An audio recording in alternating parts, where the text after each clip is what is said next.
When someone moves to Bloomington-Normal, it's easy to connect with many people who play your favorite sport. Soccer, baseball, tennis, volleyball, basketball, and even pickleball players have one-stop shopping. City Parks and Rec departments have all the deets. Some groups are a little harder to find. As part of our Welcome Home series, WGLT's Charlie Schlinker goes through a few of those, so those who love a particular kind of sport can find others who like those things as much as they do. Let's start by going on the road, as in bicycling. You might think of cyclists as spandex-wearing skinny people with tree trunks for legs who go by in half a second of churning gears. That's not what the McLean County Wheelers is about. Kelly Williams is the president of the 4-decade-old club that has more than 200 members. Williams says they want to avoid those stereotypes. That's really been part of our efforts these last few years to add these not just low mileage, but also frame it into time, that this is an hour ride. Because if you're riding long, you probably are in a spandex top with pockets in the back. The club focuses on events and rides for people of all cycling abilities. They have trail rides of an hour and up. There are 3 to 5 scheduled rides per week centered on an activity. Breakfast, the Constitution Trail, ice cream, whatever. Sure, there are rides for people who want to do 100 miles in a day. That's called a century, by the way.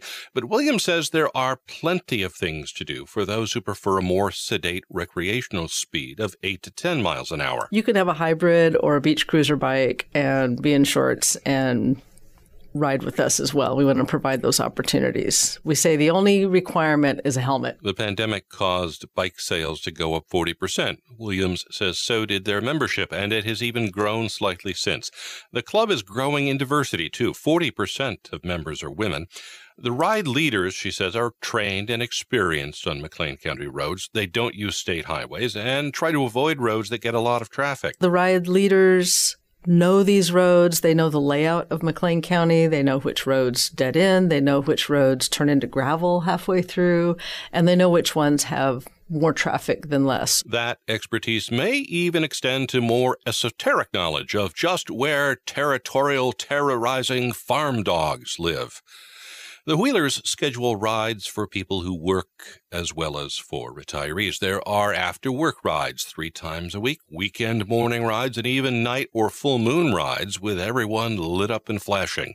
There are also runners on those roads. Kevin McCarthy is part of the Lake Run Club. The story goes there was a group of guys that were going off to a race. The race didn't happen, and they were on their way back. They stopped at Lake Bloomington and went for a run, and stopped in at Green Gables and had burgers and beers. Thus began the Thursday Night Lake Run Club. A couple decades after, they dropped the Thursday night part of the title and became a nonprofit, now with more than 400 members. The club does youth education with Learn to Run and Learn to Run Better programs. They put on 6 races per year. There are training sessions in late March through early May to get people from the couch to a 5K run. There are kids' fun runs in the summer, starting at 200 meters and at age 2. Lake Run Club President Todd Williamson says the club is particularly good for young adults who no longer have a school and a team to run with. One, just an active, healthy lifestyle. It's good for reducing stress, managing weight, relationships that you also develop with runners that push each other. You might find somebody in your club with the same abilities or goals or objectives, from just running a 5K all the way up to a marathon distance, and it's a lot easier if you have a partner. The club also draws in other organizations and gives back to the community for the groups that man aid stations and races. Williamson says the VFW, for instance, has been a partner for more than a quarter century in its support of the Park to Park run. If roads are not your thing, maybe ice is.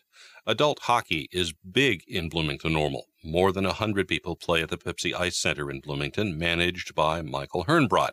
There are several leagues, A and B groups, with intermediate to skilled players, and the C League is for beginners or those who may be a little long in the tooth. Hernbrot says they also have a hockey skills class once a week run by the coaching staff. But we've even found that some of our AB players will come out to those practices as well just to get more ice time, and they almost become teachers themselves. Hockey has an adult summer league, but as you might expect, there are more offerings during the winter.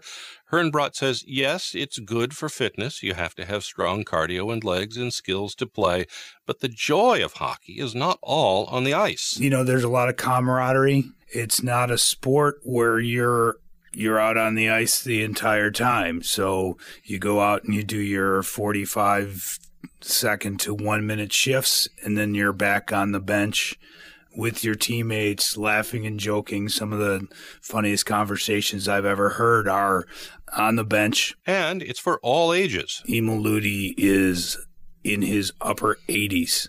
He and several players from Central Illinois just won the 75 and older national championship down in Florida about a month ago. Ludi started playing in 1946.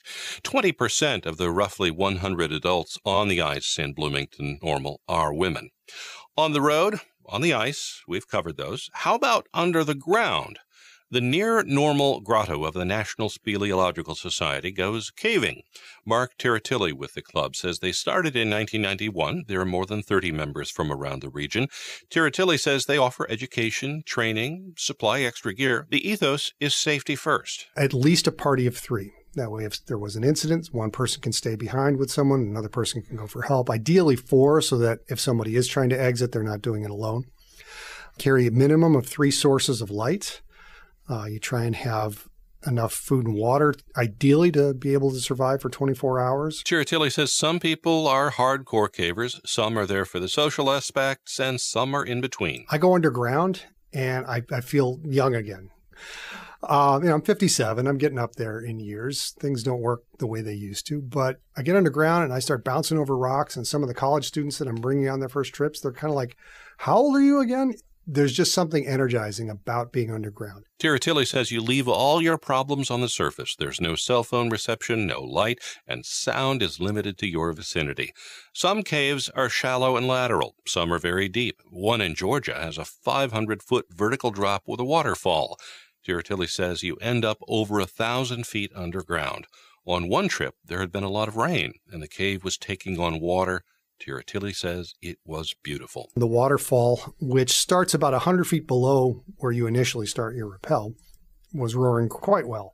So there's all this water entering, which means air has to get out to displace the volume. And there's all this spray and this wind. You can't see the walls around you. You can't see up, down. There's just this gray fog of you and your light and the rope in front of you and all this water just kind of whipping around. It was really a lot of fun. There aren't caves to speak of in central Illinois, so the near-normal grotto drives all over the place to cave. Iowa, southern Illinois, southern Indiana. Further away are caving hotspots in New Mexico and the border area of Tennessee, Alabama, and Georgia called TAG, which has more than 10,000 caves. There are many other adult sports with active presences in Bloomington-Normal, too. The Central Illinois Cricket Association has an 8-team league and sometimes more. The Central Illinois Curling Club shoves stones up and down the ice. There are competitive table tennis and badminton groups that also welcome beginners, plus a variety of more sedate competitive endeavors that make Bloomington-Normal a welcome home for the sports inclined. I'm Charlie Schlenker. And yes, if chess, darts, or pool are more your jam, Bloomington-Normal has those too. Support for WGLT and WGLT.org comes from Normal Live, a series of concerts, festivals, and other live events presented by the Town of Normal Cultural Arts Department.